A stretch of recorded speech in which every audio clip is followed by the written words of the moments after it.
Good morning, good afternoon, and good evening, everybody tuning in from all around the world. Supatease here with another breakdown. This time I'm going to be playing Shadow Priest, and in this one I'm going to be going over how you should be looking to set up your burst damage for a kill. As we all know, Shadow Priest, you want to be keeping your dots up, so your Vampiric Touch and your Shadow Repaint on as many targets as you can, but you want to weave in a little bit of setup in between those moments and try and get a burst kill when you can. I am also running the Shadow Word Void build with the Thought Harvester Azurite trait and a Battlefield Focus Azurite trait to give myself a little bit more punch in terms of single target damage, and I'm doing that against a Holy Paladin because they have Avenging Crusader, which is a heavy AoE recovery spell, and what I need to do is find specific moments to burst a target down in a window of time where the Paladin doesn't have these powerful defensives to survive, and this strategy of Azurite traits and talents lets me do it more effectively. So at the start of the game, I see the Enhancement Shaman pop Ascendance, and I'm telling my teammates that we may need to trade cooldowns, and I'm working on getting my Insanity to full so that I have Edge of Insanity, which reduces damage I take by 20%. When I see the Paladin move in, I use a Silence to deny him from stunning my partner, and then I stun him out of the Silence. But early on burst from the Moonkin and the Enhancement Shaman, I kept my eye on my Moonkin throughout that. This Moonkin was playing Lively Spirit, which is a huge amount of burst initially, and I had to use Void Shift to recover from the amount of damage that they were able to deal due to that combination. Now we've got a period of time where Avenging Crusader is up for the Holy Paladin. It's unlikely that we will be able to get a kill, so I'm just focused on keeping dots up, and I'm looking at my timers for Psychic Horror and Silence, and I'll be using those in conjunction on the Paladin, looking for Psychic Screams or telling my partner to use Root Solar Beams and Cyclones out of it. And if we can continue that chain, then what I do is look for burst. And my burst window is basically Vampiric Touch, Shadow Word Void, Vampiric Touch, Shadow Word Void, Mind Flay, and it does a ton of single target burst. Throughout this, I'm just keeping pressure, forcing the Paladin to run into line of sight. Then I stun him to deny Blessing of Freedom so he can be Root Beamed, which then had to be broken with Divine Shield and sacrificed to redirect damage. So every time we do these 3-2-1s, we get a very powerful cooldown that would otherwise save their team, and then we look in the downtime at surviving. So you see my partner casting Cyclones on the DPS members, and that's because we don't have our burst window and our crowd control to prevent the Paladin from healing. So our main goal during this time is to survive while still keeping up as much pressure as possible.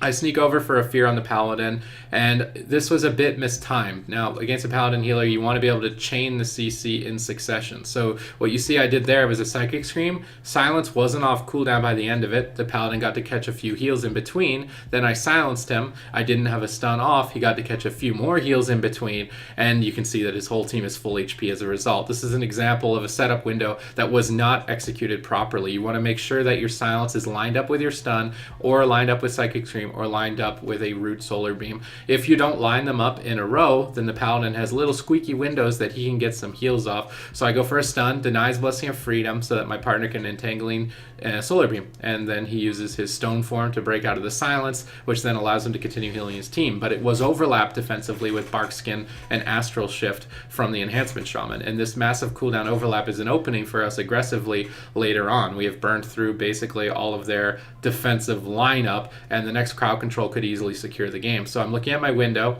and I went for a Silence, and I tried to capitalize on the fact that I could Psychic Scream out of it, but I didn't have a stun. So there's going to be a couple seconds here now where the Paladin can connect a heal. He uses Avenging Crusader and Blessing of Sacrifice. We are extremely unlikely to find a kill here. Now your attention should be focused on, how do I survive? What do I need to survive? I may need to disperse. My healer is in a Cyclone. My Balancer is in a Repentance. So I'm much more focused on what I need to do to survive now in this position. And I'm also just keeping my dots up on everything because your dots also redirect healing to yourself. But you still want to keep an eye on potentially dispersing. These Cyclones to deny damage and also keep targets at low health are great. I see a crowd control chain initiated onto the Paladin. I have a stun and I have a silence, so I should look to chain. I use the stun. I then go for damage, and then I look to silence. During this attempt, they counter-aggress with Incarnation, and we had to trade Spirit Link.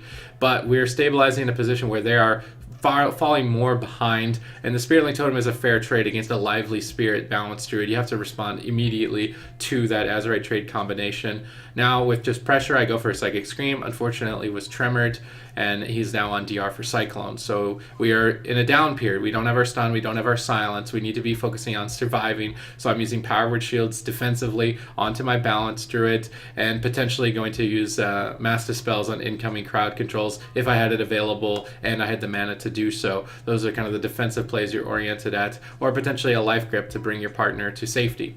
But we can see Psychic Core and Silence are now available. We can chain those together for crowd control and potentially close the match. So I'm keeping my eye on the Paladin. My Shaman drags the Shaman in a position where the Paladin then has to run out into the open, and I could have executed a crowd control chain there. That was a missed opportunity on my part to crowd control the Paladin.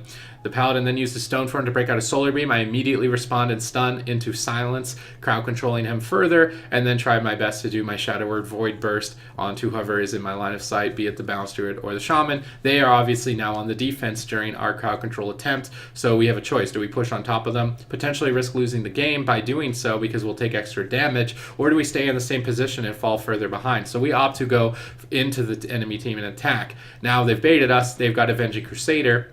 This does a lot of damage and heals the whole team to full. So now we're in recovery mode once again. Although they make a target selection choice to a Restoration Shaman, which is a huge misplay. Restoration Shamans at the moment, if they're running Pack Spirit Azerite trait, are incredibly difficult to kill, if not near impossible. So their target switch allows us a lot of free time to get a huge amount of momentum onto their team, because they're attacking our healer in the open while me and the Balance Druid can free cast damage. And because of this target selection on their part, we also get a very extended crowd control chain: stun, silence, cyclone, potentially solar beam. And if you get that combination in succession, you are almost guaranteed to win the game at that point if they have no way to break it. And as you can see, in that position, they had no way to break that crowd control chain. We nailed it all in a row and were able to find a kill. So I hope that this video comes of some use to you in your Shadow Priest adventures. I basically picked it up today to give it a go. I'm obviously not going to be the best at it, but I did try to implement some strategies and ideas and do my best, and I wanted to provide you a guide as well to help you learn along with me. So if you enjoyed the video, please consider subscribing, please consider hitting the notification bell, and leave a comment and or feedback down below of any future guides you would like to see, or anything you just want to ask me about. I read the comments every day and I do my best to respond to every single one of them. I appreciate you guys coming and tuning in. Thank you.